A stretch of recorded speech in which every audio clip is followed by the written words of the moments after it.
You're listening to the REI Marketing Nerds Podcast, the leading resource for real estate investors who want to dominate their market online.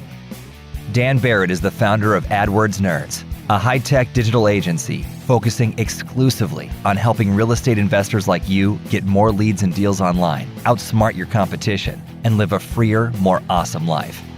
And now, your host, Dan Barrett.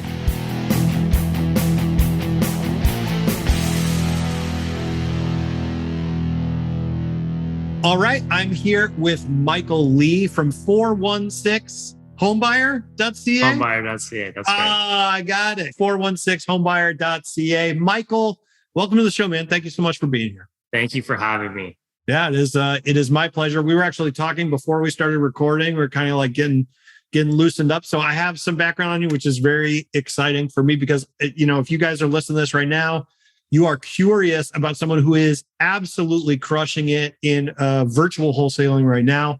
This is a good episode to listen to, and doing it in Canada, which we'll talk about in a little bit. I actually think might be a little bit more difficult to do it in Canada than in the United States. We'll see. We'll have that debate. Tell me a little bit, Michael, about how you got started in real estate. So I know you started in sales. I believe that was kind of like your original profession. So what was that journey like going from sales into real estate, and specifically real estate investing? No problem. So, I'm a young guy. I'm 32 years old. And about 10 years ago, I got into full-time sales. Primarily, I actually started out doing door-to-door sales, and then eventually I was promoted into, a more of like a management position, managing door-to-door salespeople. But I was working corporately. Yeah. And at a certain point, I realized that I kind of don't fit in to the corporate setting. I just didn't feel right. Something didn't feel right at all, right? So several years later, I was 27, 28. I realized, okay, I'm actually an entrepreneur. This is why I don't fit in. And I started a company. It was a solar company. And we were selling residential solar panel installations here in Ontario, Canada. And we did that across Ontario. At the time, I started learning about marketing as well. That company, I did that for a few years. And then I was looking to get into something totally new. One day I was I started going to networking events. And one day I saw that there was a real estate investing networking event. It was across the street from my dad's house. And I was it was meant to be. Okay. Yeah. So seriously. It was across the street from my dad's house. And it was raining heavily. So the event still happened, but barely any guests showed up. And there was like a star-studded cast of investors at this event. There's 4 speakers. One of them was like big-time wholesaler and flipper. Another one was a local flipper that was doing like 20 deals a year. There was a rent-to-own specialist. And then there was a multifamily specialist there as well. And then there was only like 4 guests, and I was one of them. And this one person in particular, he's actually now I could say his name, right? We talked about this. Sure. Yeah. Go for it. So he's the biggest wholesaler in Canada. His name's Luke. And he was one of the speakers. And he was doing a case study that day about how he did a wholesale and he made like 80 grand doing a wholesale. And he's like, yeah, I worked about 3 hours total. And I was like, oh my gosh, I couldn't believe what I was hearing. Like I've actually heard about wholesaling at some point in time, but I thought it didn't exist in Canada. And when I heard this, like I committed 1,000% to real estate. Like I dove into real estate. Yeah. The next day, I didn't tell you this part before the call, but the next day I jumped on the Kijiji, which is the Canadian version of Craigslist. Okay. And I literally called every single person on there, both for rent, for sale. And I knew that I need to learn how to wholesale. Right. So I was calling people. They were like 3 hours away driving distance. And I was like, yeah, you know what? I'm in your neighborhood. I'm going to come do a walkthrough at your house. I'm really interested in buying this house. And so I really dove in 100%. Like now I've got to be 3 hours away in half an hour. I've got to be there to do a walkthrough on this. Well, and I love the thing I love about that story is one that like the kind of random chanciness of it is amazing. Like makes such a cool story. Like even down to like the rain and kind of being there with a bunch of people. It's like awesome to learn from. But I also love that you like jumped in with both feet because it's like it's so easy to, we were talking about, I think you mentioned before, it's like entrepreneur brain, right? It's like so easy to kind of have an idea for something and be like, that would be cool. But most people, myself included, right? You don't go 100% into it, right? It's got to be like the right time, the right moment. It just sounds like everything aligned for you perfectly. I want to keep talking about investing, but I am super curious because you did door-to-door sales. Yes. Which to me, it's like if I died right after doing something terrible and I went straight to hell, my punishment would be like doing door-to-door sales. They would be like, you're doing an infinity number of door-to-door sales. So like, what was that like? One. And two, do you feel like that got you ready for what you do now? Even though you don't do door-to-door anymore, Sure. Did that get you ready for what you do now in some way? Okay, so door-to-door sales, it 100% got me ready to do what I'm doing now. And when I like my first full-time company, there's more to me that I feel like I should explain. Like when I was in high school, right, I was the guy that was selling like sneakers, right? And then when I got into university, that's when people started having these like rubber bands that they were wearing. Okay. And I saw that you could order them on Alibaba for like 1 cent each. And I just bought a whole box of them and started selling them. So like I was already kind of like selling stuff, but this is my first like real hardcore door-to-door experience. And when I went full-time, and I really struggled at the beginning. Like I actually told my manager that I wanted to quit. And he said, are you actually giving 100% though? Like, are you actually giving 100%? What do you do after you finish work? And I was like, I don't know. I go eat. I don't think about working anymore. And he's like, well, I'd suggest that you like actually go 100% for 1 week and then tell me what you think. And I didn't want to do sales, but that week I promised him I'd give 100%. And I started making sales and I started getting so hooked on the feeling of doing the sales that our normal workday would end at like 4:30 p.m. And then he would start calling me because it was like 9 p.m. and I was still talking to business owners, like it was a door-to-door business to business sales, right? So he started calling me at like 9 p.m. He's like, listen, man, I'm concerned for your safety. Like, no, I'm making a sale right now. So you blink twice if you're being held hostage by the local owner of the, the donut shop.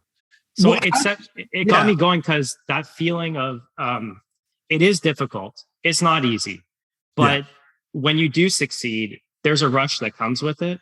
And there is some type of a fulfillment that comes with it too. So once I got a taste for that, it all led to where I'm at now. Right. Yeah. Yeah. So like, how did you,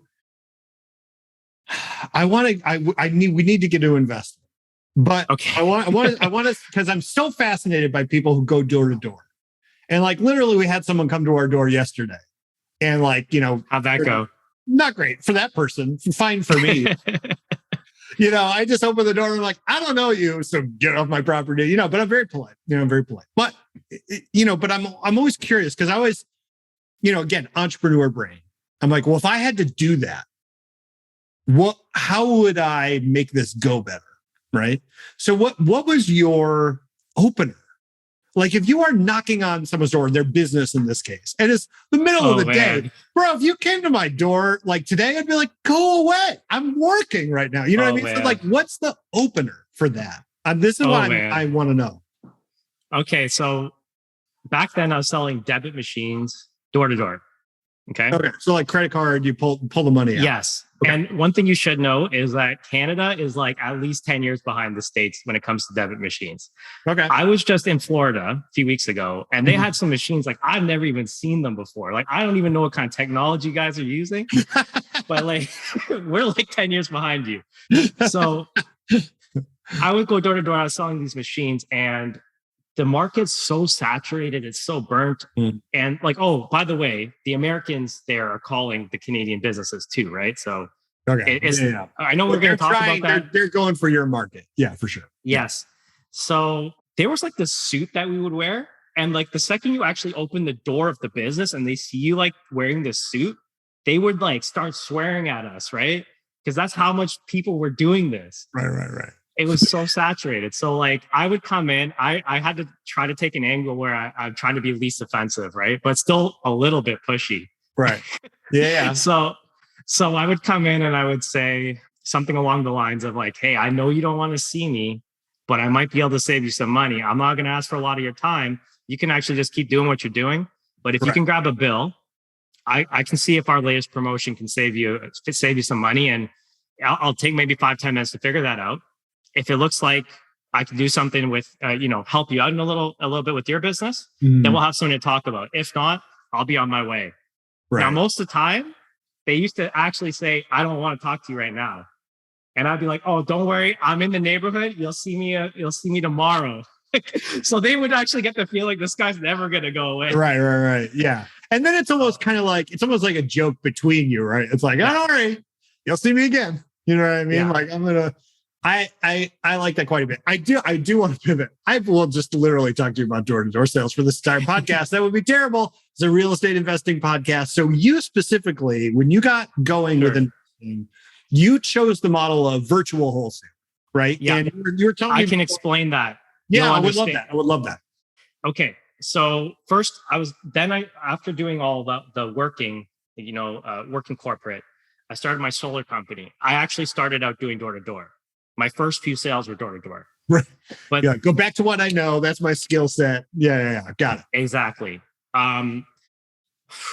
It's very difficult to scale a company if you're like the one-man show and you're going door-to-door. Mm-hmm. Yeah. So I realized that I needed to adapt. And by the way, door-to-door, it's still a way of making money doing sales, but it's probably not as popular as it was, like 20 years ago.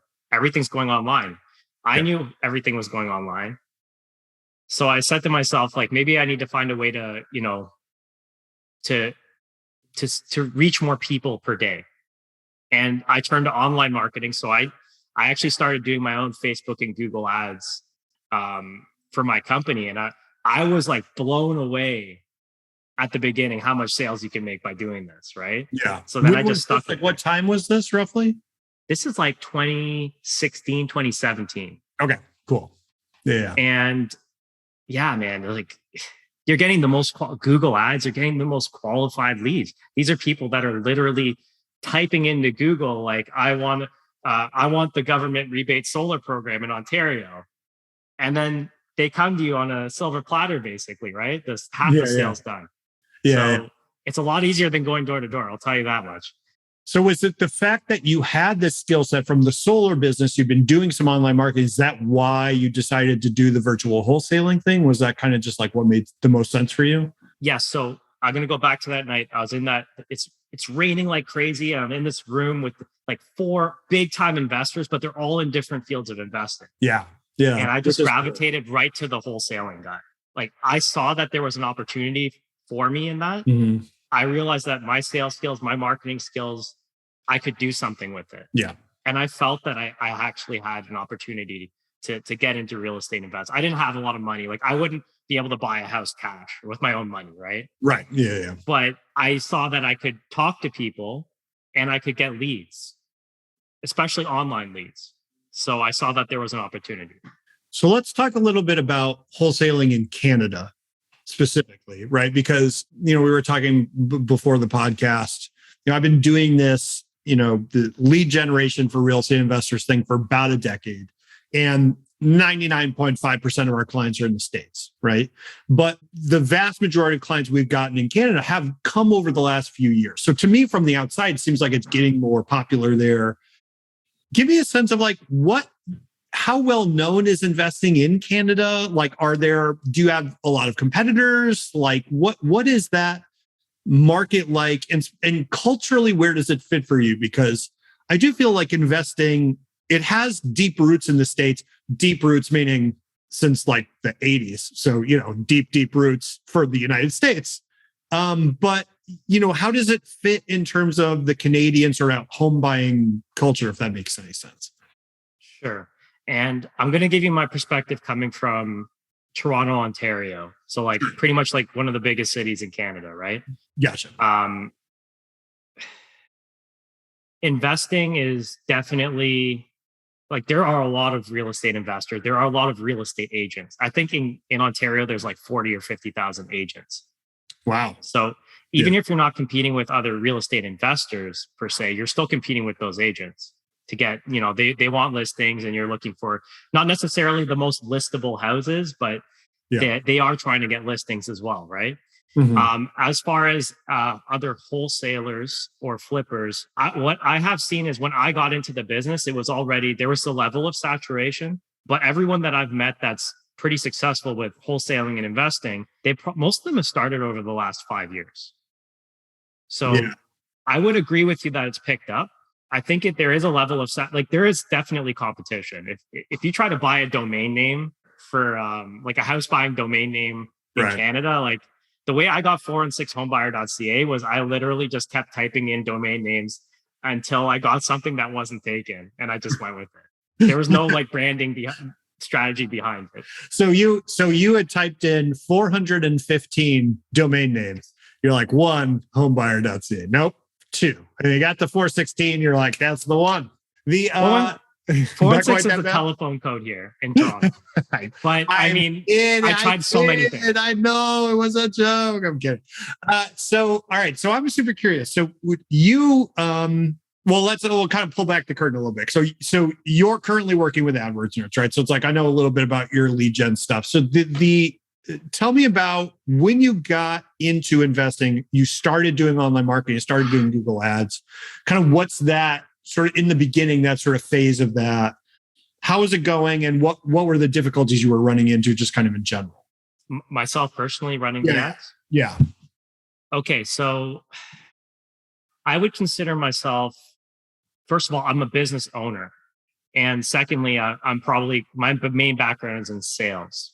Yeah. So if I was to wear a certain hat in my business, if there was something that I was going to step into, it'd probably be the acquisition of new deals. Right. And not marketing. But I know a little bit about it enough to do it. So I was able to establish a consistent enough lead flow doing my own ads, but I wasn't able to scale them up to the level that I want to do. I'm as a wholesaler, I'm running a province-wide operation, and Ontario is like a huge province compared to pretty much any of the states that are, in the United States. Like there's a lot of geography to cover, and a lot of ad spend that's happening, right? So at a certain point, I saw that I could probably get better returns if I work with like some real professionals, right? And that's why, that led me to, I heard your podcast. I got an idea of who you are. Yeah. And I gave you guys a call, and it's been great since then. Want to find motivated seller leads online, but don't know where to start? Download our free Motivated Seller Keyword Report today. AdWords Nerds have spent over $5 million this year researching the most profitable keywords for finding motivated seller leads. And you can grab these exact keywords when you download our report at www.adwordsnerds.com/keywords.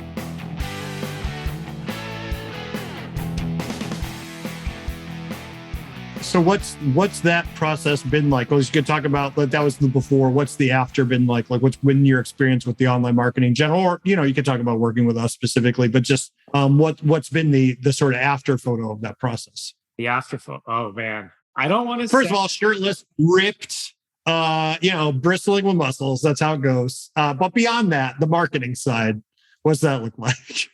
Okay. Well, I can say I've been working with AdWords Nerds now for like about 2.5 months. Yeah. Okay. There are definitely things you got to tweak when you're doing like a province-wide campaign. So I don't target every single place in the entire province. Right. Yeah. So we're definitely, I'm working with Patty and Justin on your team, and we're honing down the campaign right now. But I can tell you this much: we did pick up 2 deals so far. Awesome. The acquisition cost per acquisition is similar to when I was doing it myself, but I'm getting a lot more leads than I was on my own. Yeah. So cool. I see that there's definitely some improvement there. As far as the deals that I did pick up, okay, one of them is going to be like, it could be my best flip ever in terms of spread, but it needs a lot of work. So I don't know what the profit's going to be on that. I'm excited for it. It's probably gonna take me close to a year to do a deal, so I can't tell you how good of a deal it is right now. Right. Yeah. The second deal that I picked up, we actually wholesaled and made 75 grand wholesale fee. Oh, what? Yeah. Yo. So thank you very much. So let's tie this back. Yeah, you're welcome. So let's tie this back. That whole story, I didn't do this on purpose, but that whole story in the beginning where you're talking to the investor and he's like, oh, I did a deal and it was like $80,000. And you were like, I can't believe it, blah, blah, blah. It's like a full circle. Yeah. What? It's happening now. Yeah. I totally planned that. Yeah. See, we were like, oh, we don't need to prepare for this. We'll just go into it and you see beautiful things happen. Well, that's awesome. I mean, I was saving that. I know you didn't know that. So I was just saving it for this. Okay, right. So this is a natural showbiz tendency you have. This is good. You got a sense for it. It's great. That's awesome, man. I mean, congratulations. I mean, that's such a cool story. I'm curious, so your sales is in your background.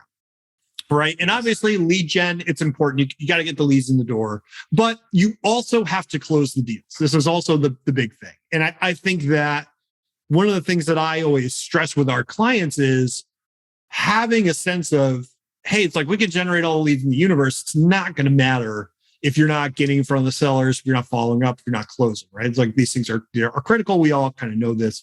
But I'm curious, with your sales background specifically, is there something you've brought to your sales process or something that you would want to pass on to investors that are listening to this in terms of their close process, their follow-up process? What does that look like for you? What do you bring to that process that you think makes it unique or makes it your own? Okay. I think actually, statistically speaking, most people give up after, 2 or 3 follow-up attempts. Yeah. And then for someone to follow up more than 5 times, it's like a 1% chance, basically, right? Now, when you're calling these types of sellers in particular, it's very hard to reach them on the phone. I would say that most people are hard to reach on the phone, but these people in particular are very hard to reach on the phone. So first of all, I would say just keep calling, and don't just call, text, voicemail, email, hit them with everything. We actually have we have a strategy we call the double tap. So if we call someone and they don't pick up, we literally just call them again right away. Yes, that's good. Because what does that mean, right? If my mom called me twice in a row right now, and once I let it go to voicemail and then she called me right back up again, I'm picking up the phone and be like, who died? Somebody died. What's happening? You know what I mean? So that's good. I like that. The double tap. Yeah. So do they tend to pick up more on the second one because they're like, oh, this must be, or because I think if I get a call from a number I don't know, I'm just like, it's a robocall, whatever. I just let it go to voicemail, right? For sure. Yeah. Interesting. That's fascinating. One other interesting thing, I don't know if there's anything behind this, but so we still do the double tap. We try many different follow-up methods. Sometimes I would say that it takes 6 to 12 contacts on average to reach someone the first time. Yeah. And sometimes we'll text them and we'll say, hey, Justin, I saw that you inquired about selling your home. We've called a couple times and we're just trying to reach you. This is Michael from 416 Home Buyer. And you'll text them and there's no response. Right. And then you call them again later, not the next day. They don't pick up and you just text them again. Hey, Justin, just looking to get in touch with you regarding selling your house. And then I'll text them again. I will keep following up. Yeah. Are you still selling your house? ? Nothing. And then I just write Justin ? And for some reason, they tend to respond you just put their name ? It's but that's the 10th follow-up. So I don't know why, all the stuff before that, they don't respond, but they tend to follow up. To me, it's still funny because it sounds like you're about to call the police because you're worried about them. Look at Justin, you contacted me, Justin, and I'm going to be honest. I'm worried that you're passed out in your home somewhere with your cat eating your face or something. I'm going to call the police and have someone do a safety check on you. Are you okay? The funny thing is, a lot of times, they're not even annoyed that we kept calling them. They actually appreciate it. Yeah. Dude, it's I always say, everyone's life is so stressful. Everybody's life is so stressful. We all have so much stuff going on. And you imagine the average motivated seller. I always say, I don't want to stereotype all motivated sellers, but what do we know about motivated sellers? They are motivated for a reason. There's something going on that's not great. right? And it's probably stressful. It's probably something they don't want to think about at all. And so even if you reach out to someone, you're like, oh, I got to get rid of the house. The minute that willpower drains away, or your baby starts crying, or the dog starts barking, or whatever, you just want to deal with it, right? It's like, I don't know about you, but like my friends will text me and be like, hey, let's go out for drinks. These are people I've known my whole life. I love. And I'm like, I'll text you tomorrow. Like, I'm like, I just can't, but I can't bring myself to like get the energy. So it makes a lot of sense. And I think the fact that you change up how you follow up means to them that it feels more human, right? You're not just robocalling them a million times. You are putting something into it, just changing up the format. I think it makes a lot of sense, right? It's kind of a pattern interrupt where they're like, oh, it's a real person on the other end, right? I love that. And by the way, it's absolutely what we see as well. That 6 to 12 sort of outreach point is 100. So nearly where 50% of the deals come from online leads, right? It's like, if you are focused on that first 6 follow-ups and then you're like, nah, I'm gone. Or by the way, the thing that a lot of people will say is, someone else entered my information. I didn't really enter that information there. I'm like, yeah, people do that all the time. They just enter your information into forms. That's totally a thing that real people do. It's like, just keep following up. Just keep following up. And I think it makes all the difference in the world. Michael Lee, thank you so much for being here, man. This was absolutely amazing. You really brought it today, and I really, really appreciate it. For folks that want to follow up with you, where should they find you online if they want to go learn more about you or the company or what you do? Oh, man. Okay. You can email me I'm very reclusive, by the way. So all right. I'm not even Maybe like don't put your email out there. Just give you a website. That would be fine too. Or you got social.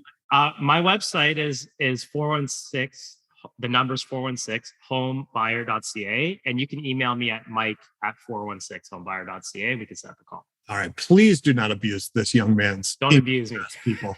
But 416, the numbers 416homebuyer.ca. You can go there and check it out. I will link to that website on the show notes for this week's episode, which obviously you can get at adwordsnerds.com/podcast. But go to those websites, check him out. He's obviously doing some really interesting things. Michael, thank you so much for being here, man. I really appreciate it. This was great. Thank you so much for the invite, and thank you so much for having me. Thank you. Yeah, cheers.